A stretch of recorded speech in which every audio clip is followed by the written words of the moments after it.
Happy എൻ്റെ ആദ്യത്തെ സിനിമയാണ്.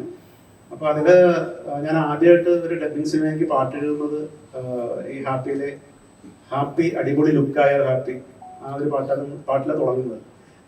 അതൊക്കെ എന്നെ ആ ഒരു പാട്ട് എഴുതാൻ വേണ്ടിയിട്ടാണ് വിളിക്കുന്നത്. അപ്പൊ എനിക്ക് എന്നെ സംബന്ധിച്ചിടത്തോളം ഇതുവരെ ചെയ്യാത്തൊരു ജോലിയാണ്. ഞാൻ അതിന് മുമ്പ് വരെ ചെറിയ മാരത്തോൺ സോങ്ങുകളൊക്കെ എഴുതി പോയിക്കൊണ്ടിരുന്ന സമയത്താണ് ഇങ്ങനെ എഴുതാൻ ശ്രമിക്കുന്നത്. അപ്പോൾ ഞാൻ അത് ചെയ്ത് നോക്കാമെന്ന് പറഞ്ഞിട്ട് അവിടെ ചെന്ന് ഇതിൻ്റെ ഒരു പ്രത്യേകത എന്ന് പറയുന്നത് ഒരു ഡബിങ് സോങ്ങിൽ നമ്മൾ സാധാരണ മലയാളം സിനിമയിൽ എഴുതുന്ന പോലെയല്ല. അപ്പോൾ ഇതിൽ നമുക്ക് ട്യൂണിനപ്പുറം ഈ കഥാപാത്രം ചുണ്ടനക്കുന്ന അനുസരിച്ചിട്ട് വാക്കുകൾ കണ്ടെത്തിയിടണം. ഏറ്റവും വലിയൊരു വെല്ലുവിളിയത്. അപ്പോൾ ഇതിനൊപ്പം തന്നെ ഈ ആശയം ഉണ്ടാകണം, മലയാളത്തോട് ചേർന്ന് നിൽക്കണം. ഇങ്ങനെ ഒത്തിരി വെല്ലുവിളി. അപ്പോൾ ഞാനത് ഭയങ്കര ടഫായിട്ടുള്ളൊരു ടാസ്ക്കായിട്ട് തുടങ്ങി 2 ദിവസം കൊണ്ടാണ് ആ ഒരു ആദ്യത്തെ പാട്ട് എഴുതിയത്.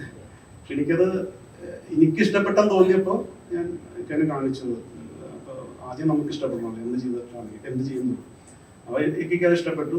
അപ്പോൾ എന്നോട് പറഞ്ഞാൽ ബാക്കി 3 പാട്ടുകൾ കൂടി എഴുതാൻ. അങ്ങനെയാണ് ബാക്കി പാട്ടുകളൊക്കെ ഉണ്ടാകുന്നത്. ഇതിൽ അഴകേ എന്നുള്ള പാട്ട്, പിന്നെ ചൽമജസാത്തി, പിന്നെ ചിരിച്ചു കൊഞ്ചുന്ന വണ്ടി, അങ്ങനെ ഈ പാട്ടുകളൊക്കെ അതിനുശേഷം ആദ്യത്തെ ഒരു ബുദ്ധിമുട്ടുണ്ടായിരുന്നുള്ളൂ. പിന്നീട് അതിലേക്ക് എനിക്ക് ആ ഒരു ട്രാക്കിലേക്ക് പെട്ടെന്ന് തന്നെ എത്തിച്ചേരാൻ പറ്റി എന്നുള്ളതാണ്